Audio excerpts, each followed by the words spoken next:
nutrition that explores the role of the family in the incredibly diverse food traditions that you find in Houston, Texas. And we go everywhere from the domestic kitchen to the ethnic grocery store to the family restaurant to the family farm to the family entrepreneurial importer or wholesaler or distributor. Because in all of those situations, the family is the central unit. Whether it's intergenerational or husband and wife, the family really provides the support base for making that delivery of food happen. Tonight was about understanding that in a city like Houston, there is this ship channel. We don't even think about it very much.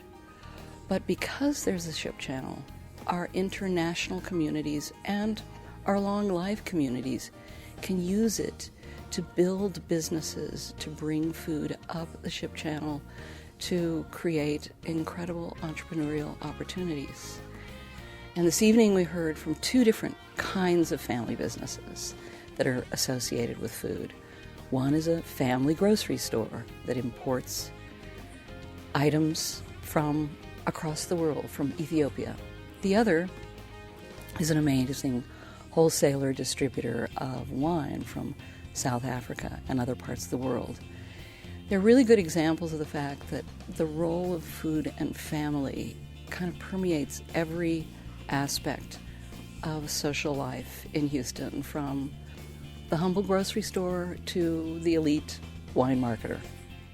My store is so unique because we make injera. Injera means from tape flour. It came from Ethiopia, and most Ethiopian society living in Houston eat every day, 3 times a day. Coffee is come direct from Ethiopia. Coffee name come from that place, Kafa. We call Kafa. That name come from the first coffee.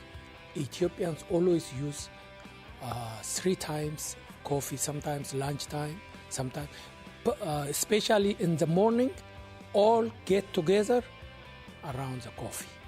Everybody drink coffee. So we have the opportunity to import South African wines from Stellenbosch, Wellington, the Robertson region, and we represent about 15 different wineries from around the Southern Hemisphere, specializing in boutique wines with just amazing stories, and we distribute them here locally to wine bars, restaurants, as well as country clubs. I think the value. I think that's the biggest difference that you're going to notice with South African wines versus wines from, say, California or Italy. The value. And that all is in connection with the story of South African wines and how it's evolved on the international wine scene.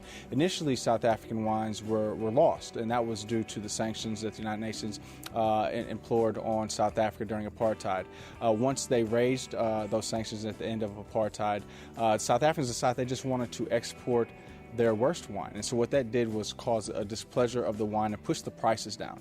They corrected that by starting to import some of their best wines, but to compete, they had to price the wines at a value price. So now the wines have stabilized, but they've stabilized in this value price range. And so more so than most wine regions around the world, you're going to get amazing value for the price that you're going to pay relative to the quality of the wine that you're drinking. The Houston Arts Alliance is home to a folk life and civic engagement program, one of the only urban folk life programs in this part of the country. It's a great opportunity through this program to really look at the way culture manifests itself in grassroots settings, where literally knowledge and wisdom and information and skill and custom is passed down from generation to generation, or from neighbor to neighbor, or from worker to worker. And that's a form of art and culture that isn't often investigated when we think about what the arts are and how they should be supported.